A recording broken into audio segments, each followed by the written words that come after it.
Howdy folks, it's the Banjo Workshop.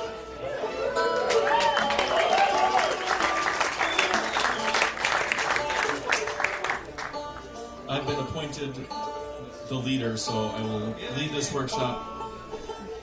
We have Abby Washburn over there from Uncle Earl on the open back banjo, wonderful banjo player. Sammy Shelor with one of the greatest shirts on ever, and a great banjo player too. One of my big heroes, Bill Keith over here, and the Lindy Black t-shirt.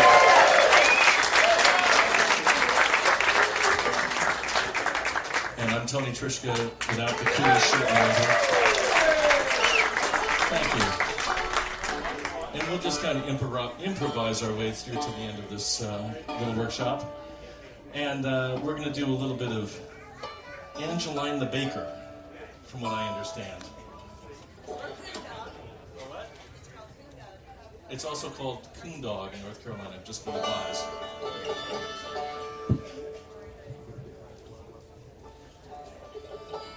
We are now exceeding the legal limit of banjo players on one stage at one time in this county. Do you want to start it, Abby? Or maybe we should all just start playing it together and then kind of go around.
We're going to break down into smaller discussion groups, and as we like to say, and have each person do their thing here. So, Abby, why don't you start off here?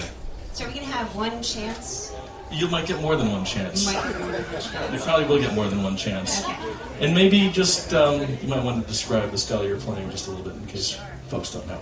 So I play old-time style banjo, which includes maybe all of you are familiar because you're here at the Great Box Bluegrass Festival. So, but if you're not, this is an old-time banjo, what it looks like, or tends to look like. Not that there wasn't banjos with resonators played in old-time music, but this is commonly known as an old-time style of banjo nowadays. It's an open back, and it usually has a hide or a synthetic hide as the head. And anywho, it's I learned how to play from a couple of different players. Specifically, I think I'm going to play a round peak tune called Backstep Cindy, and it's sort of an odd meter. And I learned it from a player named Riley Bogus, who's really incredible, out of Western North Carolina. Does anyone know Riley Bogus? Yeah. He's a good one. And whenever I do something right, he always goes, "That's awesome. That's awesome." So this is Backstep Cindy. This is known as the new time of Backstep Cindy. There's also an old time, but.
Any questions about the clawhammer style or anything related to old-time banjo? You ever listen to Fred Cochran? Yeah, he was one of Riley's teachers, Tommy Gerald Cochran. It's a nice right-hand rhythm. Yeah, that's an interesting part of this style is that it's thought to be a little bit maybe more African. Now you guys can come in and say whatever you think, but these guys probably know a bunch more than me. But it was known as sort of something that maintained a bunch of the sort of rhythmic and polyrhythmic stuff that came from Africa, as the round peak style in particular. And it's often played up the neck, and you can hear a bunch of percussive hits if the second and third finger are hitting the first string the right way. So.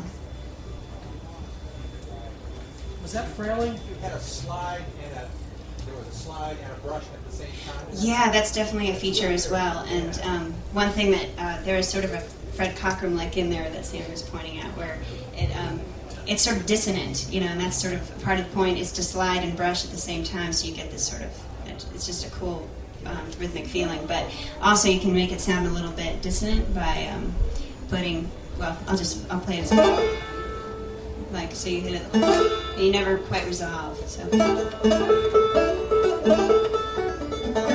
Instead of, yeah. Is that what frailing is? This is definitely one form of frailing. Do you have a comment about that, Tony? I don't really know. Some people say that, seemingly, in my understanding, they're the same thing. Frailing and clawhammer is the same thing. I think it comes down to that. I've heard some people say that when you're frailing, you're not doing the drop thumb style, which means that the thumb just stays on the fifth string and doesn't come down to the lower strings, but I don't know. I think basically it's the same thing. It's also a regional thing too. I mean, they call it in North Carolina. There's probably 3 different regions of styles, and Right. they call it all different things. Well, they say one holler to the next, there's a new style. Right. And it depends who you talk to. Yes, we have a question over there. Do you ever play with fretless banter? I do, and actually round peak is really commonly played on fretless because there's so much sliding involved. So, but I actually don't own one yet. I'm looking to find the right one to call home. All right, Sammy, want to play something? Sure.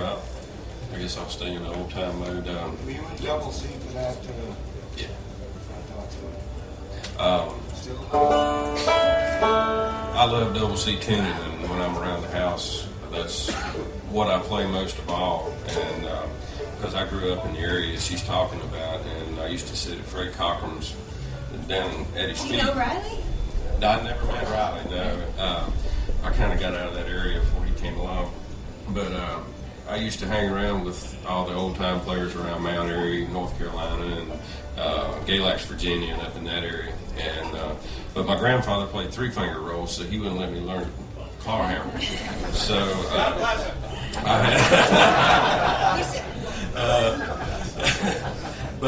so I tried to learn the old-time tunes and play a 3-finger style that would work with the claw hammer and be, try to get the rhythm as close as I could to it. So I'll play a tune I learned from Fred. It's called Mississippi Sawyer.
Old-time fiddle tunes are some of my favorite things to listen to, and I don't know a lot of them. I've always been a band player, so I've never really been a instrumental player. I do a lot more around vocals and stuff, but I probably know more old-time tunes than I do Ross Scruggs tunes. So, I know you're getting out of that tuning. You want to talk about that double C tuning, though? well, yeah, it's basically, I guess, started as an old-time tuning because, but having the open strings to play rhythm off of, and playing in C and D.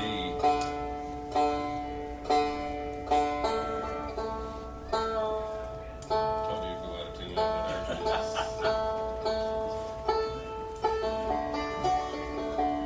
but it gives you. It's basically, like if you're playing in G, you have all the open strings to play off of in normal G tuning. So in C, it just gives you so much more rhythmic modal stuff, and it gives you a lower register with the 4-string to play off of too.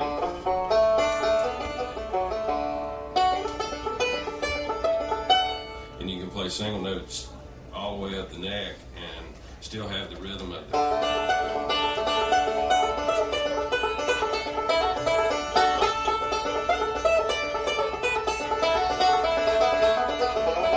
So it's just more of a rhythmic thing, and it's, just a fun tuning to play in. Yeah, Earl Scruggs did a lot in drop C, just the 4th-string tune from D down to C. Farewell Blues and Home Sweet Home. Nashville Skyline, was it? No, it wasn't. No, he did a few things though in that tuning. Yeah, Can't Stop Me From Dreaming. But the double C thing, as Abby's saying, and Sammy too, is more of an old time thing. Tony Ellis, a wonderful banjo player, plays a lot out of that tuning. He used to play with Bill Monroe in the 50s, and he's done a bunch of his own albums. And he's great, so. What's that? He was in the 60s. Tony Ellis? Oh, was he? I was, just before Bill was playing with Bill Monroe, in the 60s, sorry. So anyway, Tony Ellis plays out of this sound. It's a really nice tuning to check out.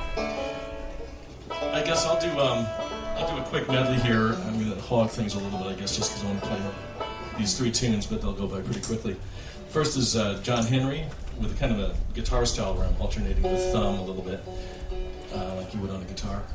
And then Bonaparte's Retreat, the last version, or the last part of which I learned from John Hartford. We were playing some fiddle banjo duets a number of years ago, and he knew a version by Ed Haley and showed me this last part, which is where Napoleon is routed by the Russians, he said. And then the last tune is one that I wrote that uses these really amazing tuners. It allows you to go all the way up and all the way back and be perfectly in tune. Where those come from?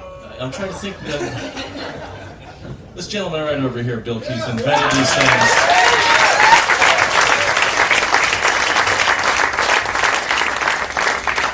And they're a heck of a lot of fun. And he's selling here this weekend for $25 a pair, just specially.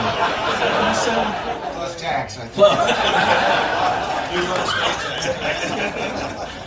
There you go. Anyway, here we go.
$25 a pair. It's unbelievable.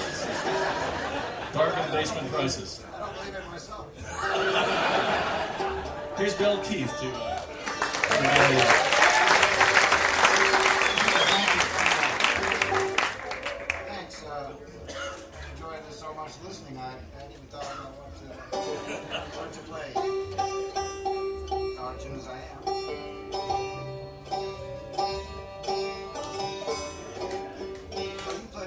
So here's a little tune that I wrote, and it's a fiddle tune style thing anyway. And had a special request, but decided to do this anyway. And it's real short, so it's called Clinging Vine. It's in the key of E flat for people who take notes.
As many of you, I'm sure, know, Bill is the one that kind of put the so-called melodic style on the map. Do you want to just, for those that may not know, how many of you don't know what the melodic style is when I say that?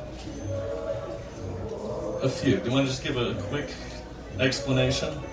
It's a very significant thing. Bill was with, or he was called Brad at the time because there could only be one Bill in the band, but Bill Monroe.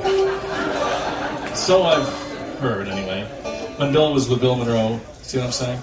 In 1963, he was able to get this sound out to a whole bunch of people on Decca Records and on WSM Clear Channel 650, the Grand Ole Opry. So everyone started picking up on this style and take it from there. Gee, well, I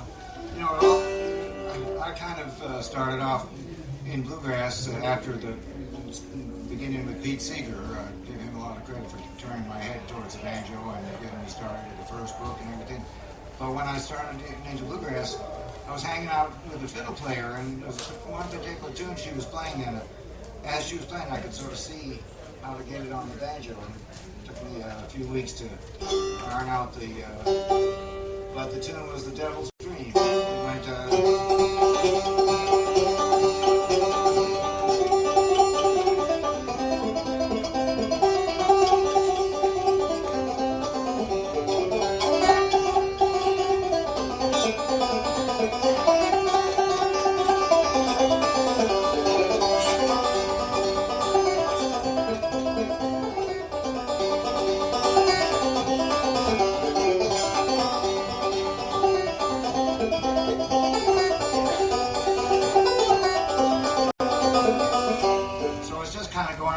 the scale instead of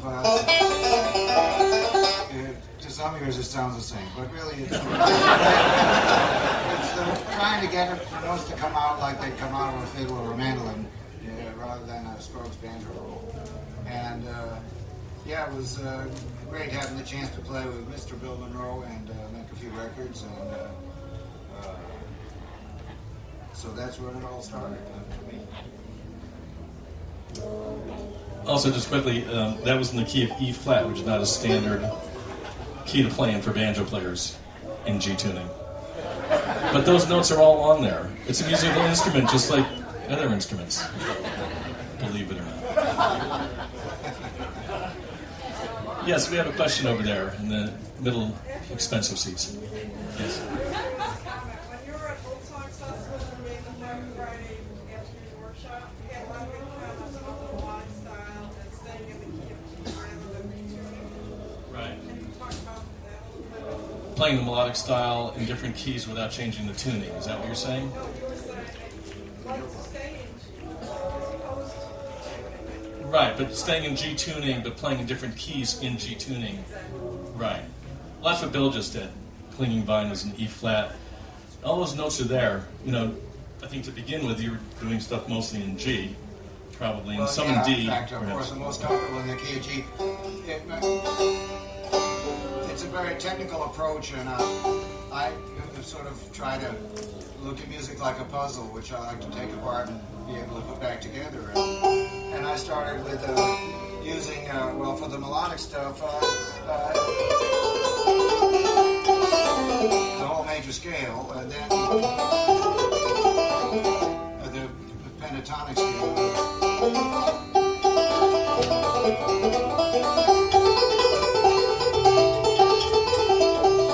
So that's G pentatonic. And then with a little change it can get to be C pentatonic. Still out, and then F.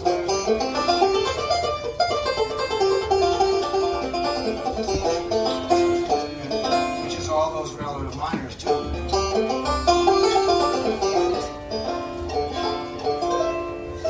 And then you have B flat.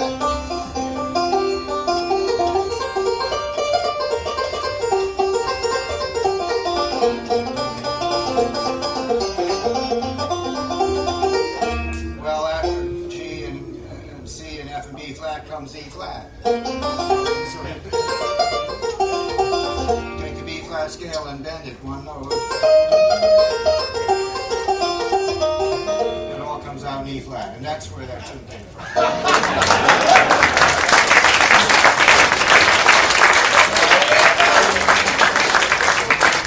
Well, if everyone will get out their banjos, we'll do this all together. Did that answer your question? For the moment, that. Yes. Yeah, it's legal to bring your thumb around. Some people use the index, but Earl used the thumb a lot more holding chords just to get like the seventh, flat to seventh.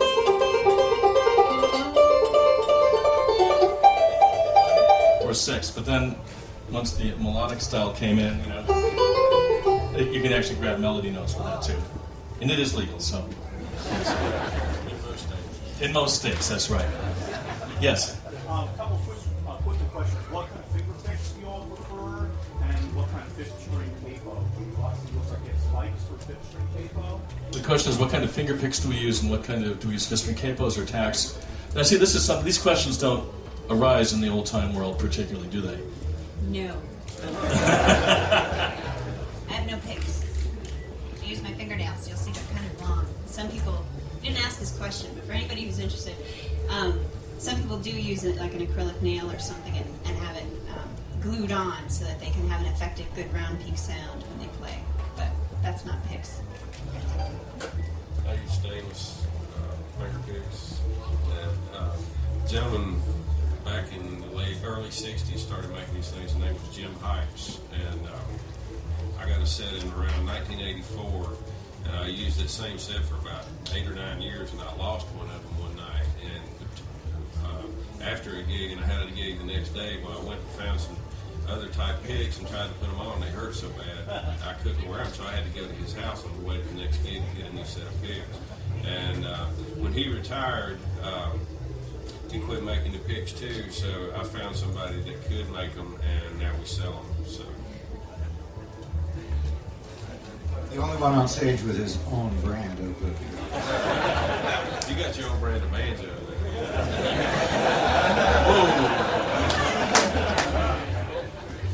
I use Dunlop's 020s off the shelf, and I don't even know what this is here, Golden Gate or something like that, thumb pick. And I just use the model railroad tacks to put the string under. I find the fifth string capo gets kind of cumbersome, and you can't see the fingerboard. I was once playing Bob Black's banjo, sitting in with the Whites years ago, and he had a Tree of Life pattern, which means the inlay was just a vine going up and down the neck. So you couldn't tell from looking at the fingerboard where the heck you were, and he had a fifth string capo covering the dots. So it was kind of it was a bad moment. So that's why I don't like fifth string capos. But on the other hand, I think Bill is sporting one. Well, this is a homemade fifth string capo. It has a little contour for this, so this little slider coming along can hop up over the frets, and that way you can fret it at every or any fret between 1 and or 5 and 12 up here. I never get it up that really that high, but it go up to C a lot, and it's pretty thin brass. It's quite flexible, so actually the width of the neck here with it is about the same as it is here without it. Doesn't seem to get in the way too much, and it does cover the dots, but itself is a little pointer that points to where 5 frets up is, or 7, and I depend on that pointer. And the finger picks are nationals, old nationals. One has USA on it, and the other doesn't, but they're both those Fedor nationals. And I've spent hours bending them and getting them to fit right, so when they're on for 10 minutes, you can't feel them anymore. And you have to be totally comfortable with them. And I just, like Sammy says, you know, try to get a nice pair of shoes that just fits, and you try in a minute you put on a different shoe, it can't walk the same, and that's the way about picks. I've lost my picks twice in the last 30 years and found them both times. Abby, could you play something else? With your permission. I suppose. Thank you.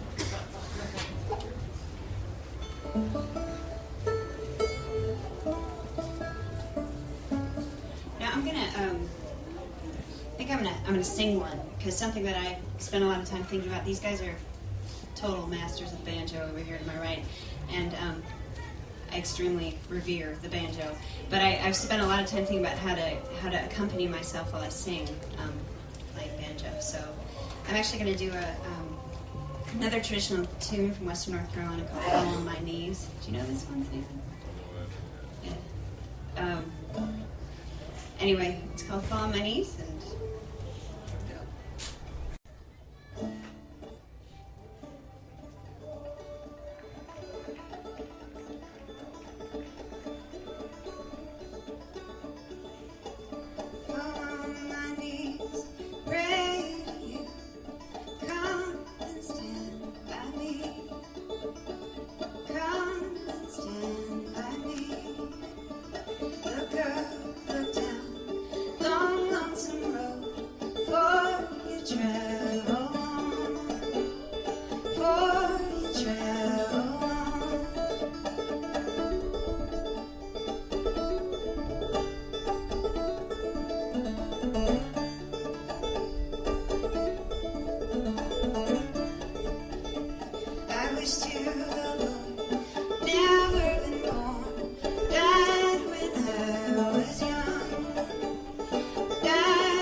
need to learn how to do. Would you show me?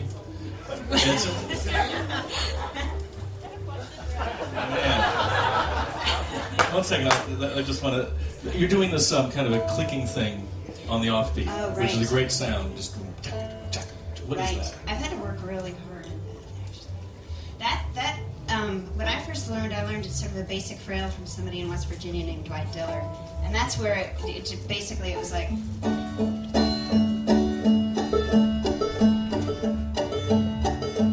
boom, checka, boom, checka, boom, checka. That was how I learned it. And what Riley showed me was the whole idea of the basic strum is...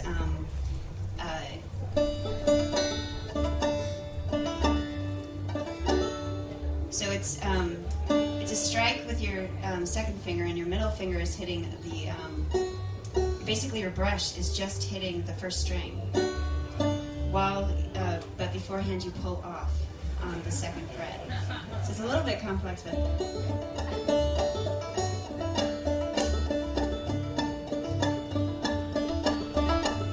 And then sometimes, if I want to add the tone in, I will.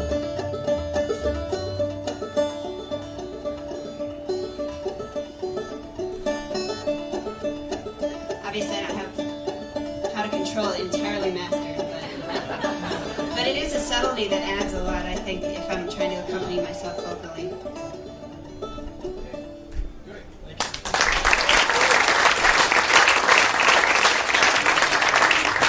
had a question, Melissa. Abby, I know you're a songwriter. Do you use the banjo for writing songs? I do, yeah. I spend a lot of time trying to write songs using the banjo and using tunings on the banjo, so I end up using a lot of sort of melodies that fit the open chords in different tunings on the banjo. So it's fun. Yeah, it's a great instrument to write on. It's the only one I write on so far. But, I'm doing a workshop tomorrow, I think at 2, of mostly original songs in Chinese and English. So come if you can. Mandarin. I thought there already was a Mandarin workshop earlier tonight. Sorry. All right. Okay. The crowd turns ugly. There was a disturbance at a local festival the other day. Ended in tragedy. Sammy, what will you regale us with here? I'm just not known for instrumentals that much. I did a solo record about 10 years ago that did a song that was written by Dan Tominski and Ronnie Bowen that kind of caught on. We still do it. It's about our favorite character on the Andy Griffith Show. And instead of Ernest T. Bass, we call it Ernest T. Grass, and it goes something like this.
Mostly, when I hear you play here, mostly kind of a Scruggs-based style, but you've got your own fix on it.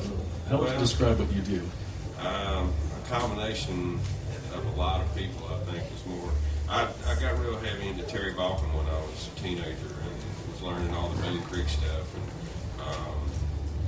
kind of got tired of people coming up and saying, you know, you're trying to sound like him. I understand that. So I started going back. I started listening to Tony and Bill and Pete Wernick, Bela Fleck.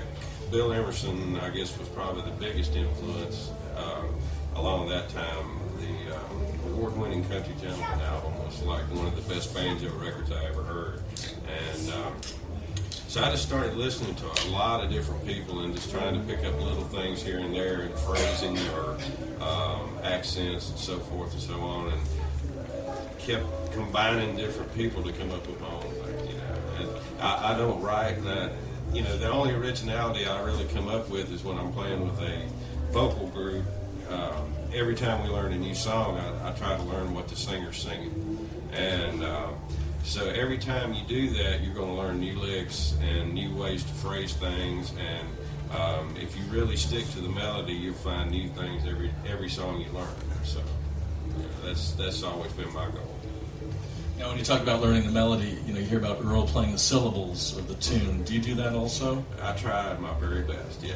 You want to talk about that? Well, I mean, you learn the syllables, and then you try to figure out how to set them in a row and make them work out. One I get a lot of comments on is a song called Who Needs You, and the melody is, you say you're sorry that it had to end that way. So it's got a lot of movement in. So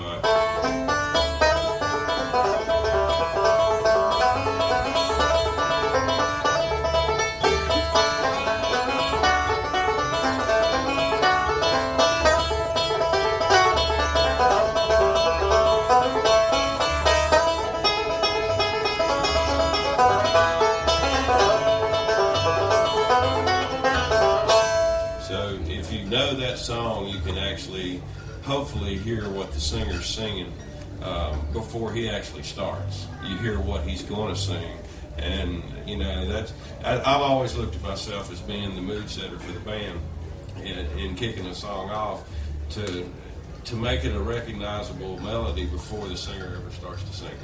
And that's just always been my goal. And you know, it's I stay within a basic Scruggs role, but sometimes the melodies, you know, will be more complex. So you're trying to fit every note of the melody into that role, and you end up not knowing what role you're doing, and you're just doing whatever works to make the melody happen.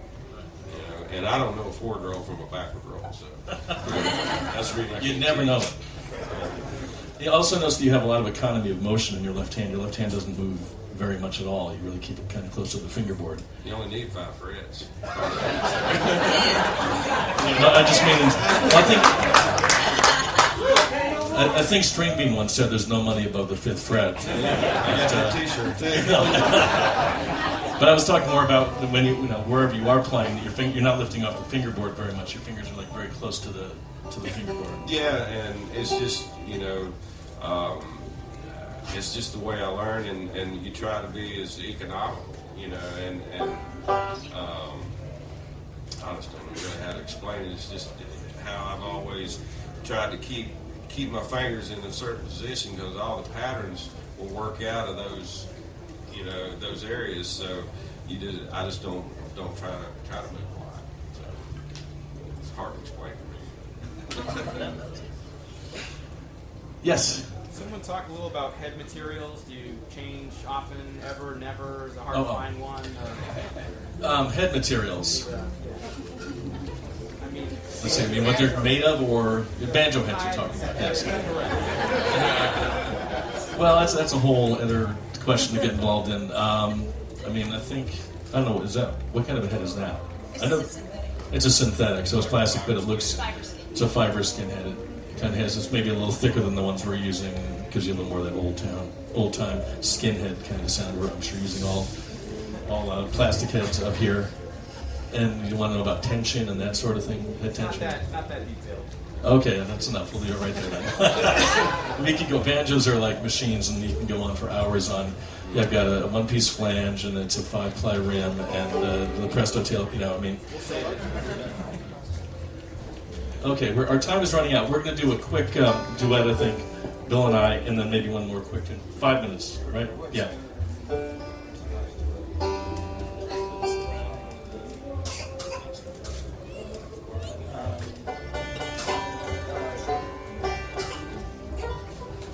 tell it. us about your new album?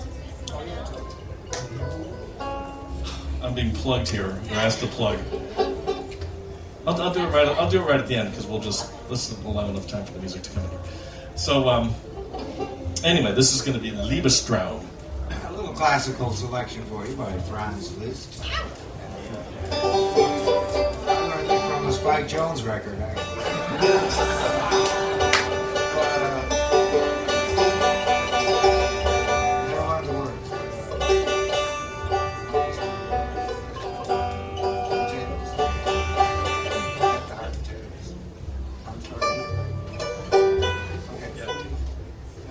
Totally unrehearsed here for a little while, but we're going to play Liebestraum. 3.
Abby has to run. Let's thank her very much once again.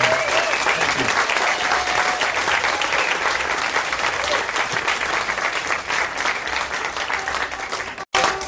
We're going to just quickly go through Fireball Mail. You suggested, is that all right? Yeah, we'll do Fireball Mail, one of Earl's standard tunes from Foggy Mountain Banjo. Okay,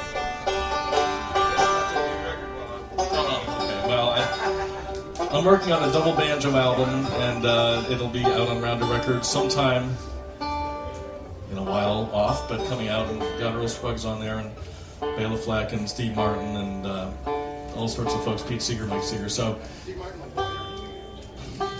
Anyway, so that'll be coming out in a while. And this is a little bit of Fireball Mail. Thanks for listening.